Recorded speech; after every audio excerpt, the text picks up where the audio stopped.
Morning friends, आज हम तीसरा वीडियो टेंस का लाए हैं।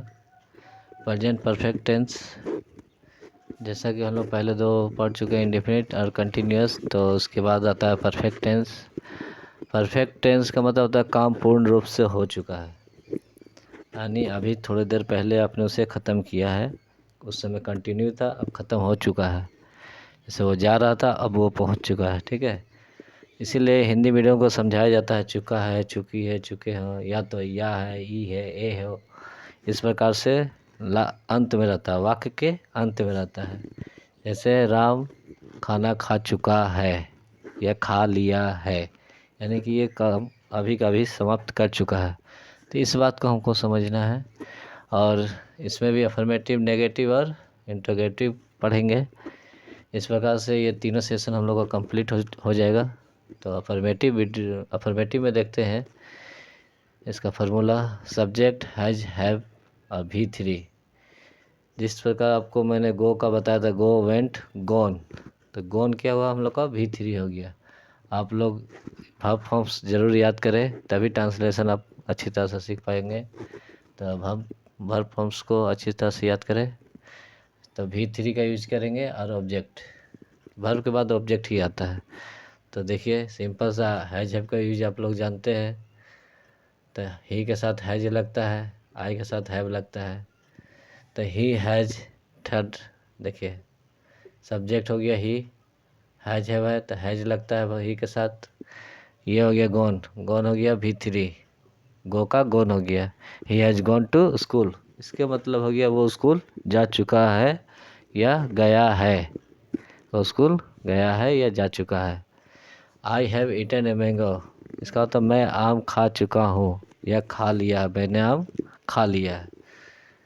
आते हैं नेगेटिव में। नेगेटिव में आपको बता चुका हूँ कि नकारात्मक बातें होते हैं। जिस तरह से यहाँ पर देखिए इसका formula, subject has not, have not, V3 object, V3।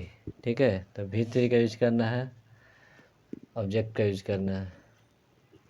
तो राम हैज नॉट ईटन, ये V3 आपका हो गया। अब मैंगो, ये ऑब्जेक्ट हो गया। तो जिसके बारे में कुछ कहा जाए, जो काम हो उसे वर्ब करते हैं, बाकी जो बचा आपका ऑब्जेक्ट हो गया, ये हेल्पिंग वर्ब हो गया। तो इस प्रकार से हर चीज़ को शुरू में ही समझा चुका हूँ मैं। तो ये हो गया सब्जेक्ट। तो सब्जेक्ट में राम है, राम के साथ हैज लगता है, हैज नॉट लगा दिए। V3 जैसा है, हम लोग ईट का ईटेन होता है। आई मैंगो, ये आपका कंप्लीट हो गया। इसी प्रकार दूसरा बनाएंगे, we have not read this book. बोले सर रीड तो भाई V1 है, तो रीड, रेड, रेड ही पढ़ा जाता है, लेकिन लिखा जाता है रीड। तो इस चीज़ का आप ध्यान दीजिएगा। जैसे कट, कट, कट, तीनों कट ही होता है। तो आप वह इस फॉर्म को याद कीजिए अच्छे तरह से, तभी समझ पाइएगा। तो we have not read this book. ठीक है, हम लोगों ने इस बुक को नहीं पढ़ा है। आते इंट्रोगेटिव में, तो हैज, हैव शुरू में हम बताए थे, जो भी हम लोग का हेल्पिंग वर्ब लगता हो या जो भी हो, तो शुरू में लाते हैं। तो हैज हैव का यूज हो रहा है, तो हैज हैव लाए शुरू में। Subject V3 object, subject V3 object, और इसको आगे कर देते हैं बस। यहाँ पर देखिए, हैज रानी गॉन हियर, क्या रानी यहाँ आ चुकी है। हैव यू स्लेप्ट, क्या तुम सो चुके हो।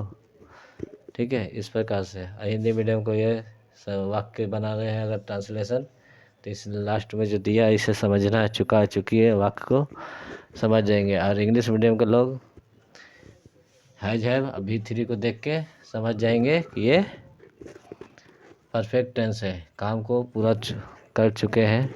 ठीक है, हमें इसे पकड़ना है।